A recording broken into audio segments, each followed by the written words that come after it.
বাগেরহাটের বেশিরভাগ খাল ক্ষমতাশালীদের দখলে, তাদের বিরুদ্ধে সাধারণ যে কৃষক তারা কিন্তু কথা বলার সাহস পাচ্ছে না, কথা বললেই তাদেরকে বিভিন্ন চ্যালেঞ্জের সম্মুখীন হতে হচ্ছে।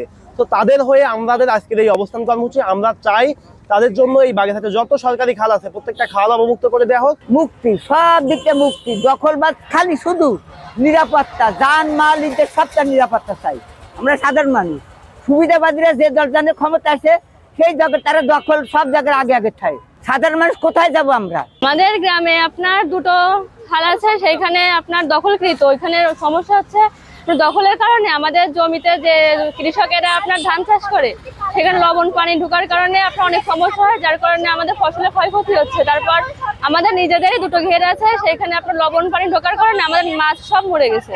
বাগেরহাট সদর এবং রামপাল দুই জায়গায় হলো যে সেম ইস্যু আছে, এন্ড পুরো বাগেরহাটেই সেম ইস্যু আছে। বাগেরহাটের কালাপাড়ার পশ্চিমডাঙ্গার যে খালগুলো আছে এই খালগুলো হলো যে দীর্ঘদিন ধরে মাসলম্যানরা দখল করে রেখেছে, যার ফলে হলো যে কৃষকরা পর্যাপ্ত পরিমাণে সেচ ব্যবস্থা করতে পারতেছে না, পর্যাপ্ত পরিমাণে পানি পাচ্ছে না কৃষকরা, আমাদের দেশে এগ্রিকালচার হচ্ছে না। রামপালেও যদি সেম ভাবে বলেন, রামপালেও হলো যে এই ঘের কেন্দ্রিক কি হলো যত ঝামেলা গ্যাঞ্জাম দেখবে যে মানুষের ব্যক্তিগত ঘের নিয়ে না, সব হলো যে সরকারি খালগুলো কেউ না কেউ দখল করে আছে, অন্যজন দখল করতে চায় এই নিয়ে। আমাদের বাগেরহাটে কৃষিকাজের অবস্থা ভীষণ খারাপ, কারণ এই বিভিন্ন প্রভাবশালী ব্যক্তি অবৈধভাবে খাল দখল করে রাখছে, যার কারণে আমাদের দাবি আমাদের বাগেরহাটে যত সরকারি খাল আছে সেগুলো অবমুক্ত করা হোক। আমরা এই খাল উন্মুক্তের দাবিতে অনেকদিন ধরেই চেষ্টা করে যাচ্ছি, কিন্তু আমাদের যে স্থানীয় যে প্রশাসন আছে, আমাদের প্রশাসন এ ব্যাপারে কোনো ধরনের উদ্যোগ নিচ্ছে না।